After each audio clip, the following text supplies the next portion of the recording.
नमस्कार, स्वागत है आप सभी का एवन टीवी में। मैं हूं आपके साथ उमंग माथुर और आप देख रहे हैं एवन उत्तराखंड। आइए बुलेटिन की शुरुआत करेंगे, लेकिन पहले नजर डालेंगे इस वक्त की सुर्खियों पर। देहरादून में डिप्लोमा इंजीनियर्स महासंघ का अधिवेशन, मुख्यमंत्री पुष्कर सिंह धामी ने की शिरकत। इंजीनियर्स से मन लगाकर सेवा करने का किया आह्वान।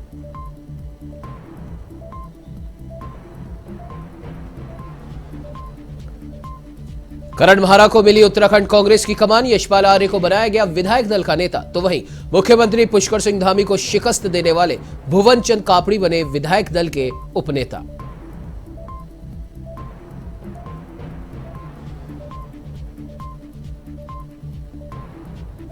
बागेश्वर में चिकित्सा सुविधाओं में विस्तार, राष्ट्रीय स्वास्थ्य मिशन के तहत डायलिसिस यूनिट का हुआ शुभारंभ। कैबिनेट मंत्री चंद्रनाथ दास ने किया शुभारंभ और जल्द ही लगाई जाएगी सिटी स्कैन मशीन।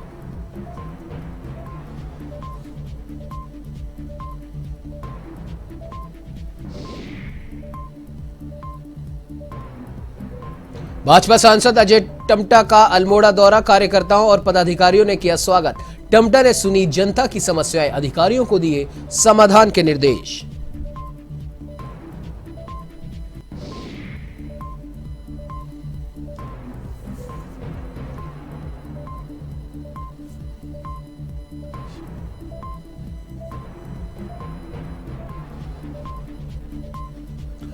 लक्सर में प्रसव के बाद महिला की मौत का मामला, परिजनों ने अस्पताल में किया हंगामा। अस्पताल संचालक और स्टाफ मौके से फरार। शुरुआती जांच में अस्पताल की लापरवाही आई सामने। फिलहाल मामले की जांच जारी।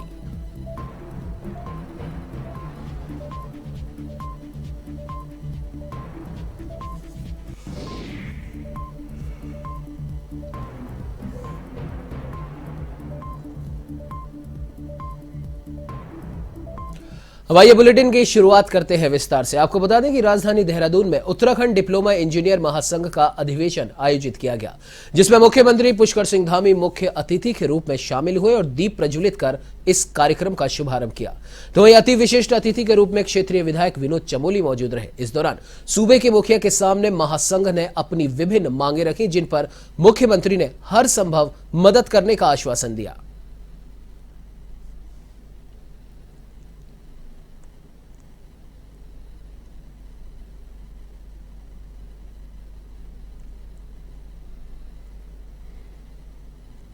हमारा राज्य एक युवा राज्य है और युवा राज्य के रूप में हम 22वें वर्ष में प्रवेश कर गए हैं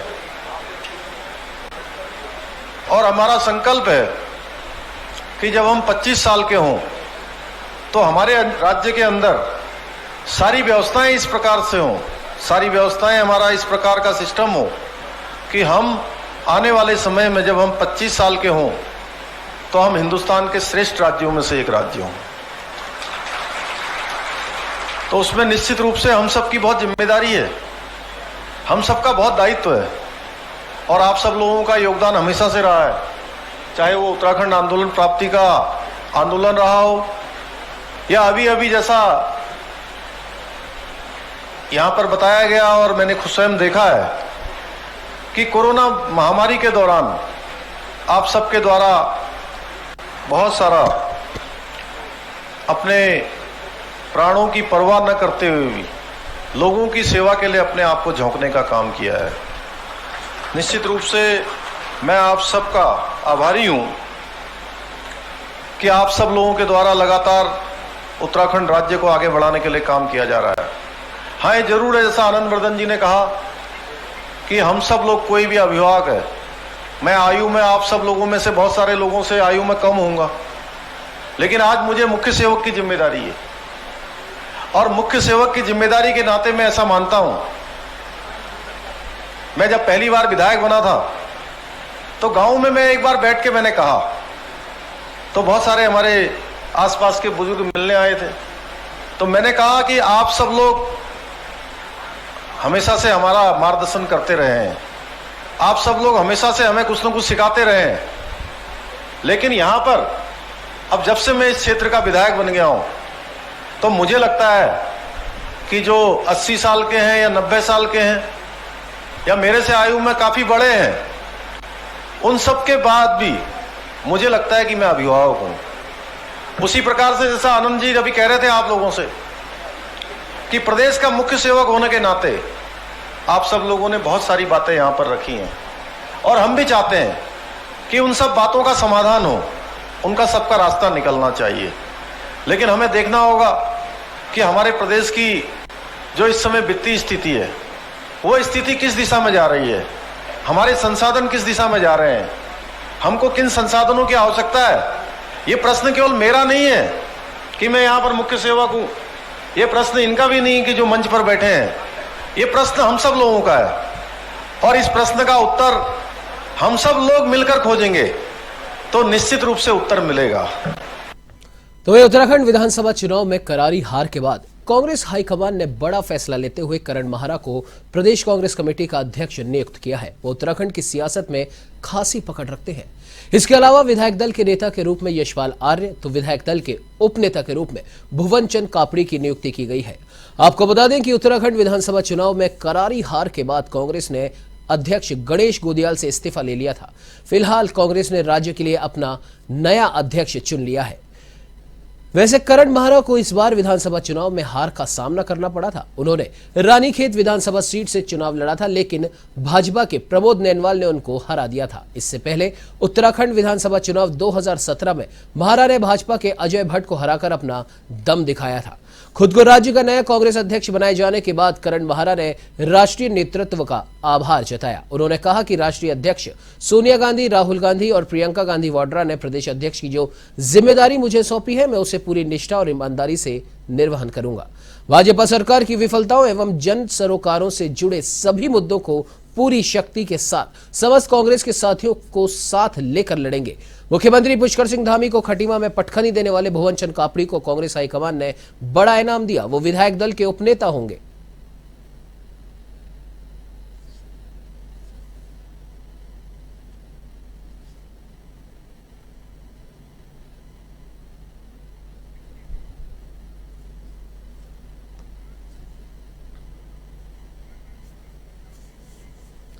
तो उत्तराखंड के हल्द्वानी में नवनियुक्त नेता प्रतिपक्ष यशपाल आर्य का कांग्रेस कार्यकर्ताओं ने उनके आवास पर गर्मजोशी के साथ स्वागत किया।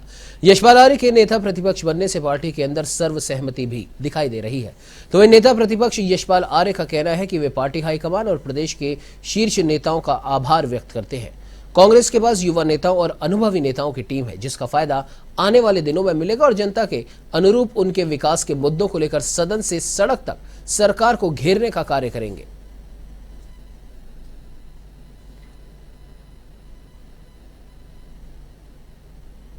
एक दायित्व मिला है। मैं धन्यवाद देना चाहता हूं, आभारी हूं कांग्रेस अध्यक्ष श्रीमती सोनिया गांधी जी का, आदरणीय राहुल गांधी जी का, आदरणीय प्रियंका जी का। जो जिम्मेदारी मुझे दी गई है पूरी ईमानदारी के साथ और पूरे समर्पण के साथ, पूरी निष्ठा के साथ मैं उसका निर्वहन करूंगा। जो आज के सवाल हैं, जो जनता के ज्वलंत प्रश्न हैं और जो भाजपा के खोखले वादे हैं, आज महंगाई, पलायन, बेरोजगारी, जो हमने कहा है हम उसको भी दबाव बनाएंगे। उन योजनाओं को, उन कार्यक्रमों को, उन वायदों को जो आज समय की मांग है उसको पूरा करने की दिशा में पहल नहीं करेगी भारतीय जनता पार्टी की सरकार, तो निश्चित रूप से हम सदन में पुरजोर तरीके से आवाज बुलंद करेंगे। तो वहीं बाजपुर के कांग्रेस विधायक यशपाल आर्य के नेता प्रतिपक्ष बनने पर कांग्रेस कार्यकर्ताओं ने भगत सिंह चौक पर मिठाई वितरित की। इस दौरान कांग्रेस कार्यकर्ताओं ने जमकर आतिशबाजी भी की और एक दूसरे को शुभकामनाएं दी। बता दें कि पूर्व कैबिनेट मंत्री और बाजपुर के कांग्रेस विधायक यशपाल आर्य के नेता प्रतिपक्ष बनने पर कांग्रेस कार्यकर्ताओं में खुशी का माहौल बना हुआ है। इसी के चलते बाजपुर के कांग्रेस कार्यकर्ता नगर अध्यक्ष सत्यवान गर्ग के नेतृत्व में भगत सिंह चौक पर एकत्र हुए। इस दौरान उन्होंने कहा कि यशपाल आर्य ने हमेशा जनता के हितों को लेकर राजनीति की है। उन्होंने हमेशा विकास को महत्वता दी है।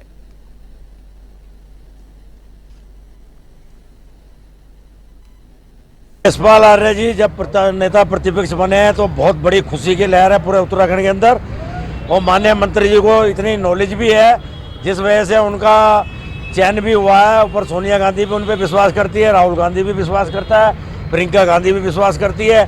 और कहीं अपने हरीश रावत जी ने भी उनको प्रॉमिस किया था कि अगर मान लो कांग्रेस सरकार आती तो मुख्यमंत्री बनाने का वादा भी उन्होंने किया हुआ था यशपाल आर्य जी के साथ। तो ये भी बहुत बड़ी खुशी की लहर है हमारे पूरे उत्तराखंड के अंदर कि हमारे माननीय मंत्री जी नेता प्रतिपक्ष बने हैं। तो वहीं उत्तराखंड में कांग्रेस के वरिष्ठ नेता प्रीतम सिंह के मुख्यमंत्री पुष्कर सिंह धामी के मिलने को लेकर जहां राजनीतिक गलियारों में कई मायने लगाए जा रहे हैं, तो वहीं यशपाल आर्य का कहना है उन्होंने विकास के मुद्दों को लेकर उनसे मुलाकात की है और वे कांग्रेस के वरिष्ठ नेताओं में शुमार है। उनकी मुख्यमंत्री से भेंट को सामान्य तरीके से लेना चाहिए। अब देखिए, हमारे सीनियर लीडर हैं प्रीतम सिंह जी, उन्होंने किस संदर्भ में मुलाकात की होगी, विकास के मामले में बात कर सकते हैं, कोई भी अन्य काम हो सकता है, उसके निहितार्थ नहीं निकाले जाने चाहिए और उसको एक सामान्य भेंट के रूप में लेना चाहिए। और मेरी उनसे कल ही बातचीत हुई है, उन्होंने कल अपनी ब्लेसिंग दी है मुझे और सहयोग के लिए कहा है, तो सबका सहयोग चाहिए। उनका भी अनुभवी नेता है प्रीतम सिंह जी और उनका प्रदेश कांग्रेस कमेटी के अध्यक्ष के रूप में हो, चाहे विधानमंडल कांग्रेस विधानमंडल के नेता में उनकी भूमिका बहुत महत्वपूर्ण रही है। उनका भी हम सहयोग लेंगे, उनसे भी मार्गदर्शन लेंगे, सब ने मिलकर काम करना है। कांग्रेस एक परिवार को हमने जोड़ना है और हमारा तो हमेशा कांग्रेस का एक संकल्प भी रहा है, कांग्रेस की एक सोच भी रही है कि सबको, पूरा गढ़वाल कुमाऊं ही नहीं, पूरा उत्तराखंड एक गुलदस्ता है। उस गुलदस्ते में कई फूल हैं, उस फूलों की ज़रूरत महक आपको गढ़वाल में भी दिखाई देगी और यहाँ भी दिखाई देगी। और हमें यकीन है कि गढ़वाल में हमारे साथियों को पूरा सम्मान मिलेगा, उनको पूरा आदर मिलेगा और उनको महत्वपूर्ण स्थान मिलेगा। ऐसा मेरा विश्वास है। केंद्रीय नेतृत्व निश्चित रूप से इस संदर्भ में विचार विमर्श कर रहा होगा। तो वहीं भारतीय जनता पार्टी अपने स्थापना दिवस को पूरे देश में सेवा सप्ताह के रूप में मना रही है, जहां जनता के लिए सहायता शिविर लगाकर विकास के कार्यों कर लोगों को पहुंचाने का कार्य कर रही है। इसी कड़ी में बीजेपी ने देहरादून मसूरी विधानसभा के जाखन में दिव्यांगजन सहायता शिविर का आयोजन किया, जिसमें कैबिनेट मंत्री गणेश जोशी मुख्य अतिथि के रूप में और संगठन महामंत्री अजय ने शिरकत की। कार्यक्रम में जरूरतमंद दिव्यांगजनों को व्हील चेयर वितरित किए गए।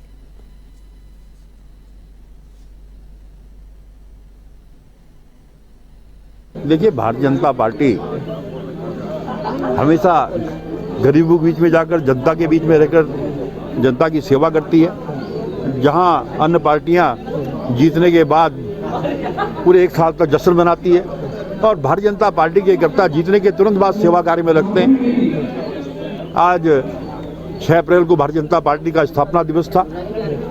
इसको हमने एक सेवा पखवाड़ा के रूप में हम मना रहे हैं 20 तारीख तक, और लगातार रोज कहीं ना कहीं किसी क्षेत्र में जनता के बीच में आकर गरीबों की मदद कर रहे हैं, उनकी सेवा कर रहे हैं। आज एक दिव्यांगजन शिविर हमने यहाँ पर लगाया है, जिसमें कान की मशीन, आँखों के चश्मे, wheel chair, tricycle, Baisakhi, walker, सारा सामान यहाँ पर बांट रहे हैं। एक बार मैं देश के प्रधानमंत्री जी को आभार व्यक्त करना चाहता हूँ। पहले जो विकलांग कहे जाते थे उनको दिव्यांग जैसा सम्मानित शब्द दिया है तो प्रधानमंत्री नरेंद्र मोदी जी ने दिया है, उनका भी। बता दें कि बागेश्वर जिला अस्पताल में हंस फाउंडेशन की मदद से राष्ट्रीय स्वास्थ्य मिशन के तहत डायलिसिस यूनिट का स्थापना की गई, जिसका शुभारंभ समाज कल्याण एवं परिवहन मंत्री चंदन रामदास ने किया। जिलाधिकारी विनीत कुमार भी यहां मौजूद रहे। इस अवसर पर कैबिनेट मंत्री ने कहा कि बागेश्वर में डायलिसिस यूनिट प्रारंभ होने से मरीजों को सुविधा होगी। अब डायलिसिस कराने के लिए मरीजों को हल्द्वानी या फिर बाहर नहीं जाना पड़ेगा। उन्होंने कहा कि चिकित्सालय में शीघ्र ही सिटी स्कैन मशीन लगाई जाएगी और साथ ही साथ टेक्नीशियन भी तैनात किए जाएंगे।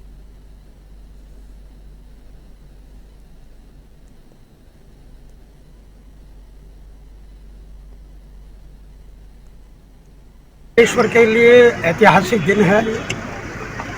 हमारे यहाँ 3 बेड का डायलिसिस सेंटर और यूनिट का आज विधिवत उद्घाटन हुआ है।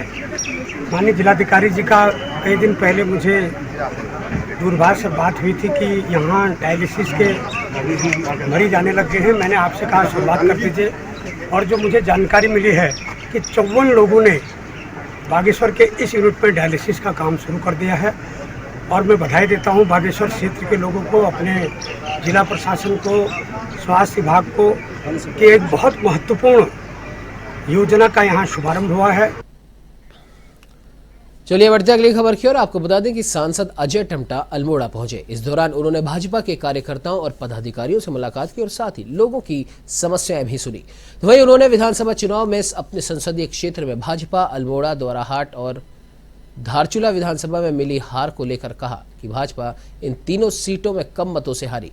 इसके लिए भाजपा के पर्यवेक्षक समीक्षा कर चुके हैं। इसकी रिपोर्ट भाजपा हाईकमान को भेजी जा चुकी है।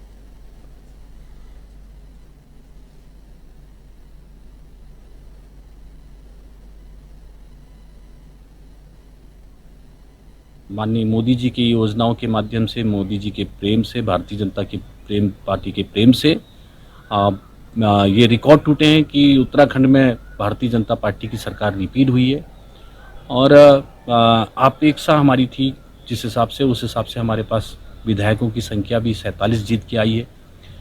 और अल्मोड़ा सीट को लेकर के आपका आकलन है, हम 3 सीटों को बहुत कम वोटों से हार गए। अल्मोड़ा विधानसभा की सीट को हम बहुत मार्जिनली वोट से हारे, बल्कि ईवीएम की मशीन में हम जीत गए।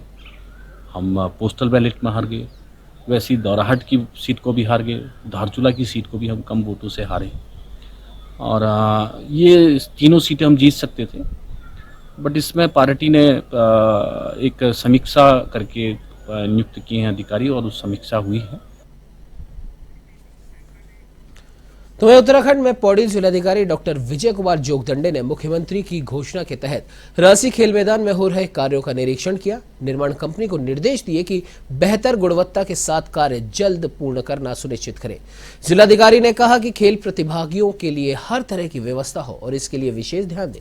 साथ ही उन्होंने इंडोर स्टेडियम में हो रहे कार्यों का भी निरीक्षण किया।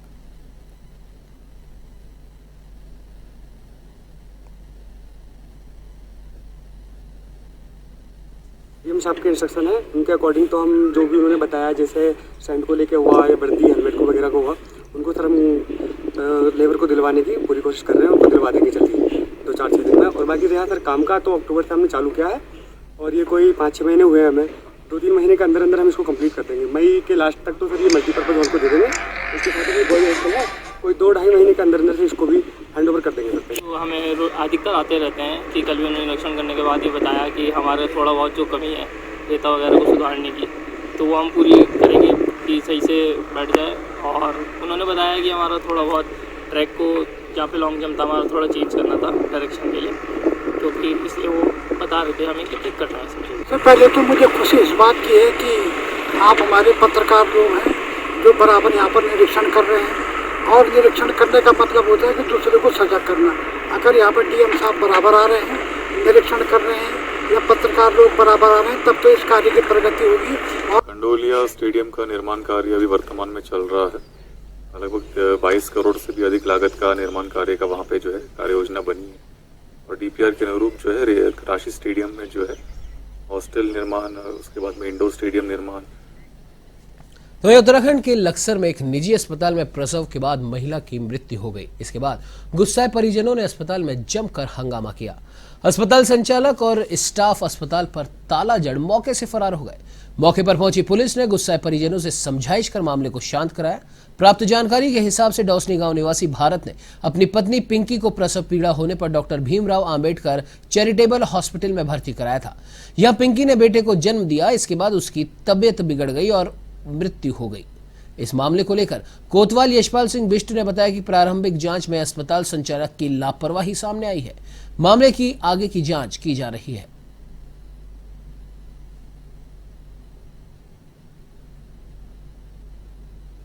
पर जी हमें पैसे लेने के लिए भेज दिया। अच्छी बिच्छी पानी मांग रही थी, उन्होंने कहा 24 घंटे में पानी देंगे।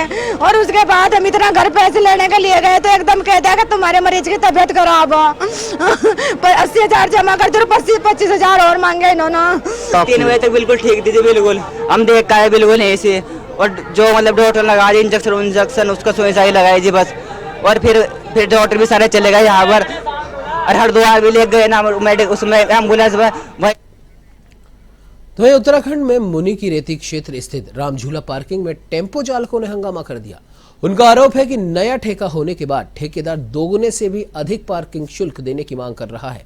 पार्किंग शुल्क कम नहीं होने तक टेम्पो चालकों ने हड़ताल की घोषणा की है। मौके पर धरना प्रदर्शन करने के साथ ही पार्किंग में खड़े वाहनों को भी बाहर निकलने से रोक दिया।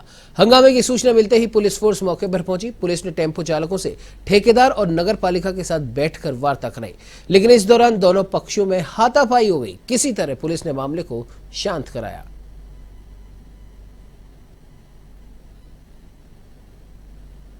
पार्किंग के टेंडर हुए थे कुछ दिनों पहले, तो हमने जब इस पार्किंग के टेंडर दिए गए थे तो इसमें माननीय ईओ साहब ने हमें यह अवगत करा करके कराया गया था कि ये जो पूरी पार्किंग है उनके दिशा अनुसार की ये सारी पार्किंग आपकी है। इस पर उनके मानक तय हैं कि हम 2 व्हीलर से कितने रुपए लेंगे, 3 व्हीलर से कितने रुपए लेंगे, कार से कितने रुपए लेंगे। अब हम आज हम सुबह पोजीशन लेने के लिए यहाँ पे आ गए थे, कल रात को 12 बजे से। अब हम पोजीशन ले रहे हैं। हम लोगों के नियम अनुसार जब हम पर्चियाँ काट रहे तो टेम्पो यूनियन वाले अपने बाहुबल का प्रयोग करते हुए वो कह रहे कि हम किसी तरह की कोई पर्ची नहीं कटेगी और हम यहाँ पे फ्री में गाड़ी लगाएंगे। भाई साहब, अभी तक तो मैंने किसी विभाग में शिकायत नहीं की है। जो पैसे देने का मामला सामने आ रहा है, टेम्पो के हिसाब से पैसे देते थे सर। जो वो पहले क्या देते थे क्या नहीं देते थे सर, मेरी तो पर्ची का सिस्टम है। मेरी तो 47 रुपये की पर्ची है, मुझे आप 47 रुपये टेम्पो के हिसाब से दीजिए और आप अपना टेम्पो लगाइए। सर नहीं, ये एक हमारा सिस्टम यहाँ पे ऑटो विक्रम एवं टैक्सी 40-45 साल से यहाँ पर संचालित हो रही हैं। परिवहन सुविधा दे रही हैं देशी और विदेशी नागरिकों को, जिसका भी जो है जिम्मेदारी नगर पालिका की भी है और पुलिस प्रशासन की भी है। परिवहन सुविधा सुचारू रूप से संचालित हो। उस समय पार्किंग भी यहाँ पर नहीं थी, तब से ये व्यवस्था सुचारू रूप से दी जा रही है और इसी के मद्देनज़र चलते ही ये सुविधा लगातार चलती रही है। अभी कोई नए ठेकेदार महोदय जी आए हैं और उन्होंने ये व्यवस्था खराब करने की कोशिश की है। ऐसा ही ये नगर पालिका की पार्किंग है। लास्ट ईयर भी ये पार्किंग गई तो ठेकेदार ने इनसे वसूली की जो मांग की वो हमारी नगर पालिका की दरों पे मांग की, क्योंकि 40 रुपये प्लस GST 3 व्हीलर का है। लेकिन ये किसी न किसी कारण इनसे 10 रुपये या 20 रुपये ले जाएं, इसके लिए प्रदर्शन कर रहे हैं और इनके ऑटो यहाँ खाली रहते हैं। बल्कि जो नया ठेकेदार है उसने इनसे वसूली की बात करी तो इन्होंने गुंडागर्दी और प्रदर्शन शुरू कर दिया। इस बुलेटिन में फिलहाल इतना ही। देश प्रदेश की तमाम बड़ी खबरों की जानकारी के लिए आप बने रहिए हमारे साथ और देखते रहिए A1 TV। नमस्कार।